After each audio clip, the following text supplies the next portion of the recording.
Frogwares has often been associated with the Sherlock Holmes series, for which it's delivered some occasionally masterful, and sometimes middling, investigative efforts. However, the studio has also delved into the supernatural and occult on several occasions, as showcased by The Sinking City. There was always a feeling that its cosmic horror reach exceeded its grasp, but with The Sinking City 2, all the pieces may finally be falling into place, based on hands-on time with a preview demo. Let's delve into 10 big things you need to know, starting with the premise. Don't shoot! I am human. I am alive. Put up your hands. Yes, of course. While the first game focused on private investigator and former World War I veteran Charles Reed, who ventures to Oakmont, the sequel stars a new character, Calvin Rafferty. He ends up in the flooded city of Arkham, searching for a book to save Faye, his companion, who's in a coma after a ritual gone wrong. He starts in the annex of Miskatonic University, where strange creatures roam about, but hey, at least his fedora and leather jacket remain unruffled. A latter section sees him visiting a Clay Memorial Hospital, a drier but much more dangerous location, and despite some success, he draws the attention of cosmic forces that he can't even begin to fathom. A moody atmosphere. Compared to the first game's remaster, Unreal Engine 5 feels more suited to The Sinking City 2's creepy atmosphere. Beyond the morose palette, you can see it in the slither, writhing worms casually flopping around on the floor and sometimes indicating the way forward, when they're not puppeteering the dead. The detailed water that Calvin sloshes through at the best of times and falls unceremoniously into at the worst. Even finer details like the scattered books littering the university's floors or the ruined streets with billboards, broken street lamps, and damp walls feel natural. Then there are the cutscenes, especially when you run into a linguist and witness his grisly modifications firsthand. These are on a completely different level from the original in terms of cinematography and motion capture. Performance still needs to be optimized on PC, but as it stands, it feels like Frogwares has nailed the art direction. Survival horror bent. If the over-the-shoulder perspective, limited ammo, tight corridors, and dead space like Stomp didn't clue you in already, The Sinking City 2 is aiming for more of a survival horror vibe. This is especially important from a pacing and level design perspective, since it maintains that atmosphere of dread as you wonder what lurks around every corner. Of course, there are elements, among others, that will be immediately familiar to anyone who's played the Resident Evil remakes. Considering investigations are more optional than before, it may take some adjusting for fans of the original.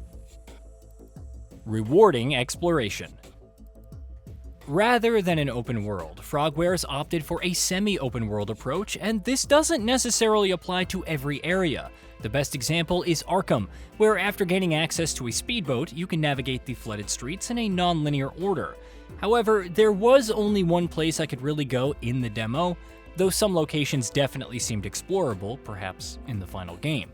Even in plot-essential locations, it's a good idea to wander around and look for emergency relief crates, ERCs, since they contain weapon attachments and inventory expansion items. You'll need an activator pen to open it, and reaching an ERC isn't always straightforward, but it's well worth the hassle, and may even clue you in more about the place. Compact environments and backtracking. Regardless of the more open traversal in some areas, it definitely feels like the development team is focusing on more compact design levels. Buildings often have multiple unlockable shortcuts. You'll also discover keys or other puzzle items that warrant backtracking through previously explored areas. The map hopefully fills these in blue if you found everything relevant.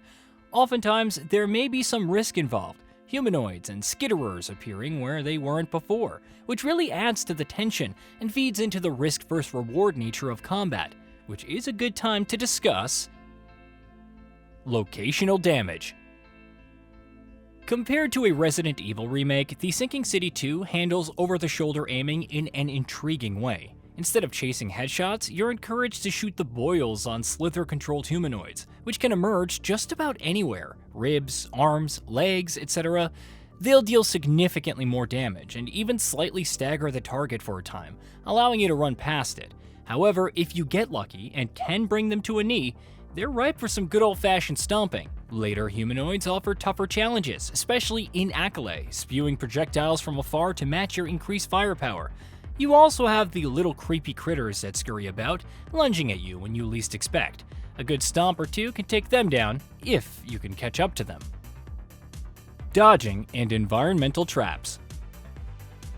While the action definitely ramps up later in the game, as evidenced by Calvin having a Thompson and a shotgun, along with more ammo, dodging and leveraging the environment are still vital.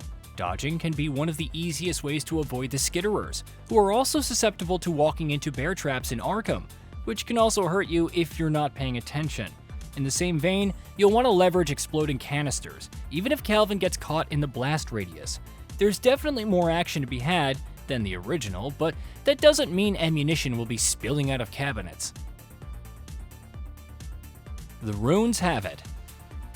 You also have runes, which offer talents that provide passive benefits. For instance, the basic talents include faster weapon reloads, less damage taken from humanoid enemies, dealing a little more damage for a period upon switching weapons, and so on. One option I particularly like is striking harder when your flashlight is off. Like the game is daring you to brave the darkness. You're limited at the beginning by the number of slots available and must also consider the rune shape. Regardless of both, you still need to unlock more options because that's how higher level talents become available, with the highest tier, Expert, only becoming available after finishing the game, interestingly enough. Dream Essence are also required to unlock new runes, and you won't always find them lying around. Time for the next best option. Building a case. Not all investigations are mandatory, but evidence is still valuable. On top of providing puzzle solutions, which are thankfully a little bit more complicated than here's the combination code for this lock, they also offer extensive lore. If you could figure out how to link related evidence together, you'll receive some Dream Essence as a reward, thus opening up even more runes to unlock. It's a simple incentive, but honestly, the real reward is seeing where these investigations end up. Based on the optional investigation in Arkham, I'm intrigued by what other horrors may await in the full game. Crafting.